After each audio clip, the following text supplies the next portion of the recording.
오늘 설교의 제목은 성령의 열매라고 하는 것이에요. 그리고 갈라디아서 5장 22절로부터 26절이 본문 말씀입니다. 우리가 마태복음 7장에 보면 예수님께서 이렇게 말씀을 하셨어요. 거짓 선지자들을 삼가라. 이들은 양의 옷을 입고 너희에게 나오나 속에는 노략질하는 일이다 라는 말씀을 주신 겁니다. 오늘날 이 세상에는 거짓 선지자들이 너무 많습니다. 거짓 선지자들은 겉은 말짱합니다만 속은 완전히 노략질하는 늑대 일입니다. 이 노략질이라고 하는 것은요, 벌떼같이 달려들어 갖고 있었던 돈, 옷, 신발, 심지어는 금리빨, 장기까지 빼내어 팔아먹는 등 개인의 욕심을 채우는 것이 노략질이라고 하는 단어의 의미입니다. 사이비에 빠지면은요, 이와 같이 개인과 가정이 완전히 죽어버리는 겁니다. 잘 다니던 학교, 직장, 부모, 주변 사람들 모르게 다 때려치고요. 그래가지고 사회적으로 낙오자가 되든지 아니면 정신이 또라이가 돼가지고 평생 병원 신세 지는 사람이 얼마나 많은지 모릅니다. 거짓 선지자들, 가짜를 잡아내야 됩니다. 자, 그러면 어떻게 잡아낼 수 있느냐 하는 거예요.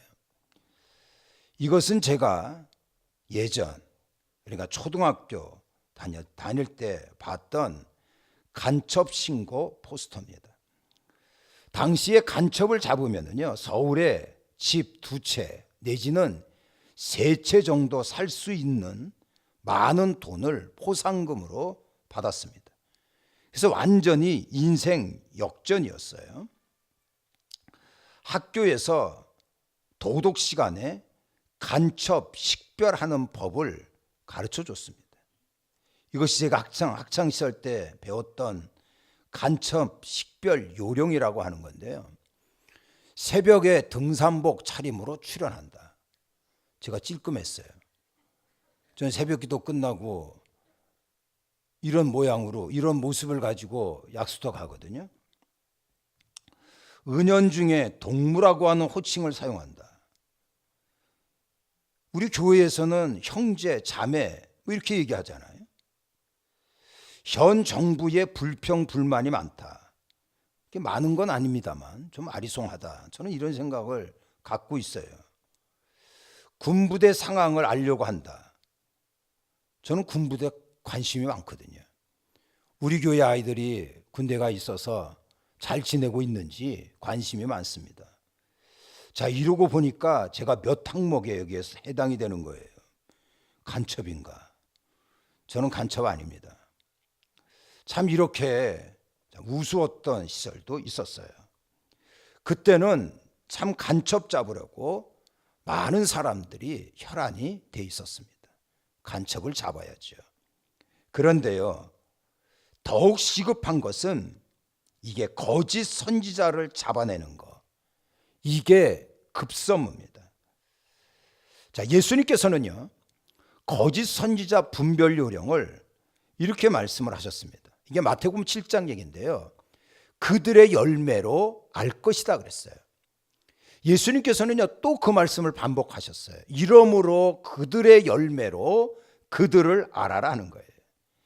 거짓 선지자의 판별하는 방법은 이 사람들의 삶의 모습을 보고 알 수 있다는 겁니다. 어떤 삶의 모습일 것 같습니까? 스토커를 들어보셨죠? 스토커. 끈질기게 따라다니면서 사람을 괴롭히는 진짜 악질 중에 악질입니다. 스토커 때문에 자살하는 사람도 많습니다. 그런데 예수님에게도 스토커가 따라붙었어요. 이 사람들이 누굽니까? 바리새인들, 서기관, 당시의 종교 지도자들이었어요. 예수님께서요, 요한복음 14장에 내가 곧 길이요 진리요 생명이니 나로 말미암지 않고는 아버지께로 올 자가 없다, 이렇게 말씀을 하셨어요. 예수님이 길입니다. 예수님이 생명이에요. 예수님을 통해서만이 우리는 구원을 얻을 수가 있어요. 예수님께서 이 땅에 오신 것은 하나님의 생명의 진리를 우리에게 가르쳐 주시고 우리들로 하여금 영광의 하나님의 나라, 상속자로 들어가도록 만들어 주신 거 아닙니까? 우리들은요, 축복이고 감동적인 사건입니다. 그런데 바리새인들은 사사건건 예수님에 대하여 시비 걸고 반대를 했어요. 왜 그런지 압니까? 예수님을 메시아로 인정하지 않은 거예요. 예수님을 구세주로 인정치 않은 겁니다.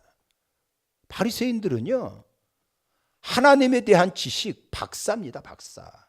그런데요, 예수 그리스도에 대한 믿음이 없는 거예요.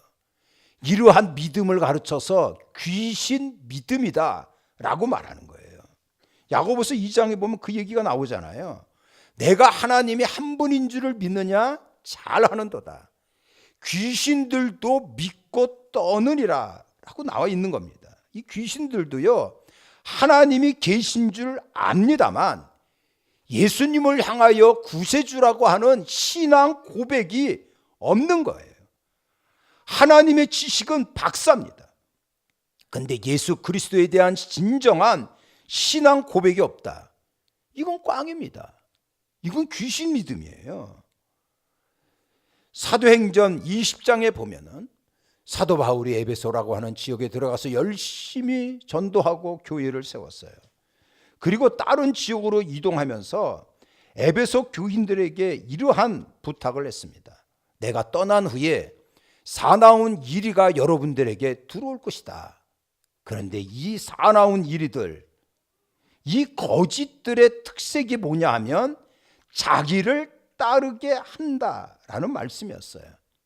사이비들이 어떻습니까? 이 사이비들은요, 자기를 따르게 하는 것이 목적이에요. 예수님을 따르게 하는 것이 아니고요, 교주를 따르게 만든다 하는 얘기 아닙니까?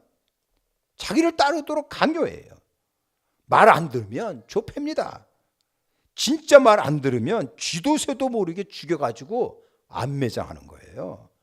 그래가지고 한 사람의 인생을 파괴시키고요, 가정을 완전히 해체시키게 만드는 것이 이게 사이비들의 특징입니다. 이 그림은 요즘에 떠들썩한 은혜록 교회. 아마 이 여자가 이 교회의 담임 목사인 것 같은데 예배 시간에 한 남자의 귀싸대기를 때리고 있는 겁니다. 야, 이렇게 맞으면서 여기를 다니는 거 보면 참 난 대단하다 이런 생각이 들어요. 이거는 부천의 영생교입니다. 서울생학대학이 부천에 있잖아요. 영생교를 제가 한번 가봤어요. 대단합니다. 대단해. 완전 공상당 같아요. 여기에서 안매장 해가지고 유고를 발굴하는 사진이 뉴스에 나온 적이 있습니다. 이런 식으로 말 안 들으면요, 저렇게 패고 죽이는 거예요. 왜 그런지 아세요? 이 가짜들의 특징은요, 예수 십자가가 부족하다고 얘기를 해요. 그리고 자기에게만 와야 구원이라고 가르칩니다. 자기한테 와야만 영생을 얻는다고 말하는 거예요. 이게 가짜예요. 그래서 사도 바울이 바로 에베소 교회 교인들에게 그러한 이야기 한 거 아닙니까? 사나운 이리가 너희들에게 올 것이다. 이들은 자기를 따르게 할 것이다 라는 이야기를 하고 있습니다. 어느 한 인간에 대한 맹목적인 신앙이 아니에요. 우리는 예수님에 대한 신앙 고백을 해야 됩니다. 주는 그리스도시요 살아계신 하나님의 아들이며 나를 위하여 십자가에 달려 죽으시고 그리고 사흘 만에 부활하신 우리의 구세주라고 하는 이러한 분명한 믿음으로 신앙 고백하는 여러분들이 되어지기를 바랍니다. 누가복음에 보면은 예수님께서 선한 열매에 대한 말씀을 하신 적이 있어요. 이게 누가복음 6장인데요. 나무는 각각 열매를 맺을 것이다. 마음에 쌓은 선으로 선을 내고 그리고 마음에 쌓은 악에서 악을 내나니 마음에 가득한 것을 입으로 말한다 그랬어요. 자, 이 말씀에서 두 가지를 얘기하고 있는 겁니다. 하나는 마음이에요. 또 하나는 입에서 나오는 언어입니다. 마음가짐이 문제예요. 거짓 선지자들은요, 그놈의 속이 노략질하는 늑대예요. 그래서 파괴하고 멸망시키는 일을 하고 있는 겁니다. 우리의 마음에는요, 예수 십자가의 은혜가 흘러 넘쳐야 하는 거예요. 십자가가 뭡니까? 십자가라고 하는 거는요, 아무리 왼수라도 용서해주고 품어주는 것이 이게 십자가의 원리입니다. 세상의 열매는 다 둥글어요. 가시나무도 그 탱자만은 향기롭고 둥글지 않습니까? 하늘로 뻗어가는 가지는 뾰족합니다만 스스로 익어 떨어지는 열매는 둥글둥글한 거예요. 결코 모가 나지 않습니다. 맞습니다. 하나님을 사랑하고 형제 자매를 섬기는 이것이 십자가의 원리인데, 이러한 사람들은요, 세상의 열매와 같이 주변 사람들과 둥글둥글하게 지내는 거예요. 각을 세우면 안 되는 겁니다. 주변에 있는 사람들을 편안하게 만들어주는 거, 이것이 예수님께서 원하시는 열매 아닙니까? 입에서 나오는 말도 문제예요. 가짜들이 어떻습니까? 완전히 공갈 협박하는 거예요. 반사회적이고 반인륜적인 독사 같은 말을 거침없이 해야 됩니다. 시한부 종말론을 들고 나오잖아요. 그래가지고 가족관계, 직장관계 다 팽개칩니다. 모든 재산 다 처분하고 자기에게 오라고 이야기합니다. 않으면 죽는다 그래요. 공갈 협박입니다. 우리는요, 마구잡이로 말하면 안 됩니다. 말의 성숙을 이루어야 돼요. 오순절날 성령 강림한 후에 모든 제자들이 다른 방언으로 말하기를 시작했다, 이렇게 나와 있어요. 이거는요, 성령 충만한 자의 모습은 언어의 변화가 왔다는 거예요. 오늘날 교회에서 소위 열심히 봉사하는 사람 가운데 예의 없는 행동, 예의 없는 말 때문에 문제가 일어나는 경우가 얼마나 많습니까? 나는 성령 충만하다 그래요. 나는 기도 많이 한다 그래요. 자, 그러면서 내가 하는 말로 인하여 주위에 불화가 생기고요, 다툼의 원인이 되고 있다면 냉정하게 자기를 평가해야 돼요. 성령 충만한 게 아닙니다. 그 열매를 보고 스스로 진단할 줄 알아야 하는 거예요. 성령의 사람 대표적인 특징이 격려하고 인정하고 칭찬하고 긍정적인 이러한 말의 변화에 있다는 것을 아셔야 합니다. 예수님께서는요, 마태복음 7장 이런 말씀을 주셨어요. 아름다운 열매를 맺지 않으면 찍혀 불에 던진다 그랬어요. 불이 뭡니까? 이게 지옥불이잖아요. 그러니까 지옥 유황불에 들어가 영원히 고통스럽게 지낼 수가 없습니다. 그러니 아름다운 열매를 맺어야지요. 아름다운 열매가 뭡니까? 아까 제가 갈라디아서에서 읽었던 성령의 9가지 열매 아닙니까? 사랑, 희락, 화평, 오래 참음, 자비, 양선, 충성, 온유, 절제를 얘기하는 겁니다. 사랑의 열매, 이것은 성령의 은사예요. 사랑은 모든 계명의 완성이고요, 요약입니다. 성령의 사랑이라고 하는 것은요, 십자가에서 보여주신 예수 그리스도의 사랑을 따라가는 거예요. 그래서 성령의 열매로서의 사랑은 무조건적입니다. 그리고 무소유의 사랑이에요. 두 번째, 성령의 열매를 희락이라고 얘기했잖아요. 항상 기뻐하는 마음이요, 그것을 유지하는 그 상태를 말하는 겁니다. 희락은 그리스도 안에서 성령에 속한 사람들을 향한 하나님의 뜻이라 그랬어요. 바울이 옥에 갇혔습니다. 커다란 고통이었어요. 근데 바울이 기뻐할 수 있었던 것은 소망 중에 하나님의 나라를 바라봤기 때문에 그런 거예요. 슬픔과 괴로움이 있습니까? 거기에 머무르는 게 아니에요. 믿는 사람들은 멀리 바라볼 수 있는 하늘에 대한 소망을 가져야 돼요. 이러한 소망 가운데 희락의 열매를 맺을 수가 있는 것입니다. 자, 무슨 열매를 말씀하셨죠? 화평입니다. 이 화평은 지속적이고 동요가 없는 그러한 평온의 상태를 얘기하는 거예요. 예수님께서는 요한복음 14장에 평안을 너희에게 끼치노니 곧 나의 평안을 너희에게 준다고 말씀하셨어요. 우리 예수님이 주시는 이러한 화평은 염려나 고통으로부터 자유로운 상태를 이야기하는 것입니다. 자, 예수님께서 성령의 열매, 오래 참음이라고 하는 것을 말씀하셨어요. 믿음을 끝까지 견고하게 지키는 것은 참 어렵습니다. 중간중간에 적당껏 타협하고 싶은 유혹도 있어요. 다른 사람들과 마찬가지로 세상의 쾌락에 빠져보고 싶은 이러한 충동도 있는 겁니다. 그러나 이러한 유혹을 이길 수 있는 것은 바로 오래 참음이라고 하는 겁니다. 믿음을 지키기 위해서 여러분들 오래 참음이 필요한 거예요. 오래 참음 다음에 자비의 이러한 열매를 말씀하셨습니다. 이 자비라고 하는 거는요, 친절한 행동을 의미하는 거예요. 예수 믿는 사람이요, 쌀쌀맞으면 안 됩니다. 친절해야 돼요. 에베소서 4장에 보면 서로 인자하며 불쌍히 여기며 용서하기를 하나님이 그리스도 안에서 너희를 용서함 같이 하거라 라는 말씀을 하셨습니다. 자비는 친절한 행동을 얘기하는 겁니다. 예수님이 양선이라는 말씀을 주셨죠. 양선이라고 하는 거는요, 착한 행동입니다. 바른 생활을 얘기하는 거예요.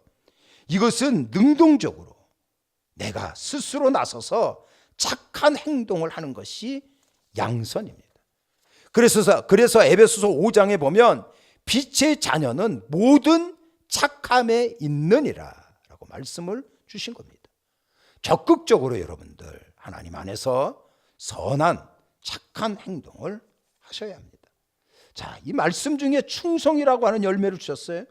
이 충성이라고 하는 것은 믿음이 많다라는 거예요. 하나님께는 경건한 마음으로 나아가는 것이요, 사람들에게는 믿음직한 신실한 모습으로 대하는 것을 의미하는 겁니다. 이게 충성이에요. 그래서 고린도전서에 보면 맡은 자에게 구할 것은 충성이다 라는 우리에게 귀한 말씀도 주신 겁니다.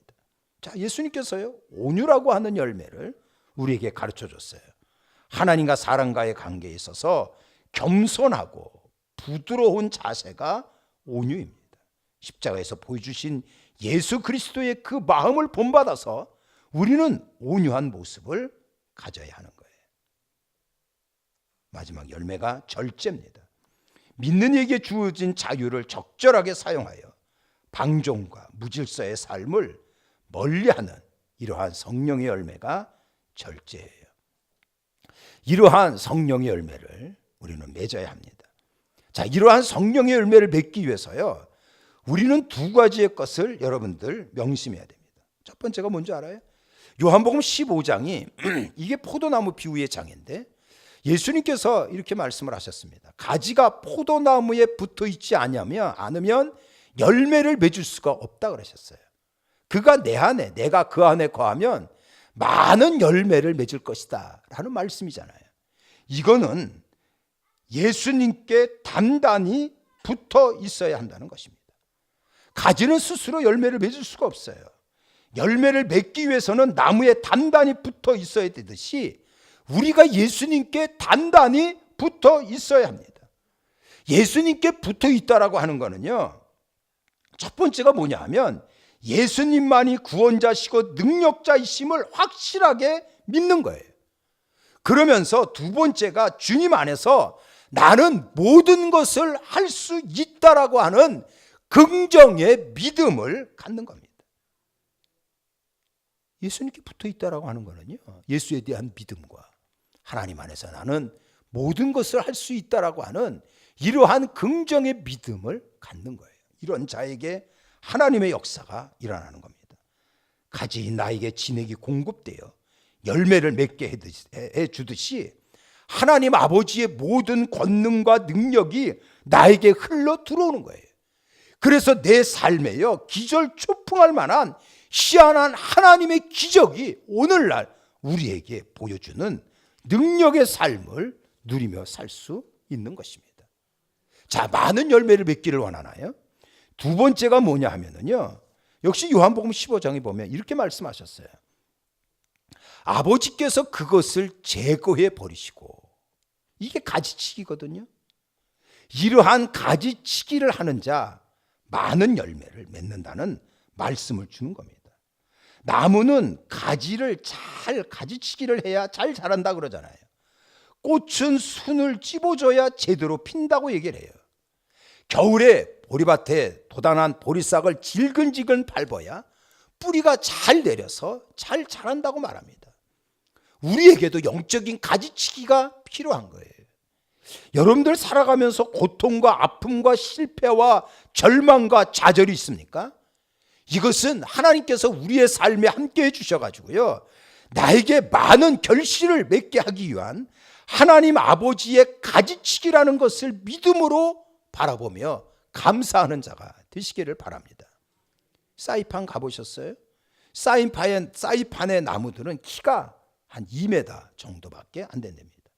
근데 뿌리가 20m가 넘는다 그래요. 척박한 땅, 강한 바닷바람에 살아나기 위해서 뿌리를 깊이 내릴 수밖에 없었던 겁니다. 이번에 사이판에 엄청난 태풍이 몰아닥쳤어요. 근데 나무들은 끄떡 없었던 겁니다. 깊이 박힌 뿌리 때문에 그런 거예요. 우리의 삶의 험난함, 고통, 환난, 이것은 결국 합력하여 서운을 이루는 하나님의 우리에게 주시는 유익이라고 하는 것을 믿음으로 바라보며 나가는 그런 자가 되십시오. 환난 가운데 낭망하지 마시고요, 주님께 가까이 나가는 것, 이게 영적인 가지치기를 바라보는 자의 아름다운 삶의 모습입니다. 살아가면서 하나님의 일을 하는데 방해되는 거, 가지치기를 해야 됩니다. 우리의 삶은요, 얼마나 바쁜지 몰라요. 이러한 바쁜 삶을 단순화시킬 필요가 있습니다. 몽고가 세계를 지배한 이유를 여러 가지 이야기합니다만 그 중에 하나가 단순한 삶을 지적하고 있어요. 우리가 육포를 죽여 먹는데 이 몽고인들은 달랑 육포 하나를 주식으로 삼아요. 중국을 점령한 후에도요, 편안한 성에 살지 않습니다. 천막 생활을 하면서 자신의 삶을 단순화하고요, 그러면서 중요한 일에 올인하기 시작을 합니다. 그러면서 전 세계를 정복하는 거예요. 길지 않는 인생입니다. 승리의 삶을 우리가 살려면요, 하나님께 집중하기 위해서 쓸데없는 이러한 것들은 과감하게 가지치기를 해야 합니다. 우리는 영적인 열매를 맺어야 돼요.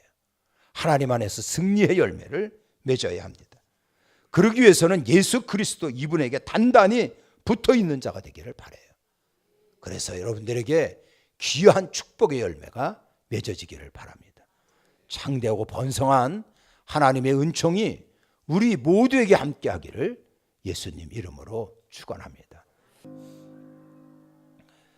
이제는 우리 구주 예수 그리스도의 은혜와 하나님 아버지 극진하신 사랑하심과 성령님의 위로와 교통하심이 예배드린 우리 모두에게 영원히 함께하옵기를 간절히 축원하옵나이다.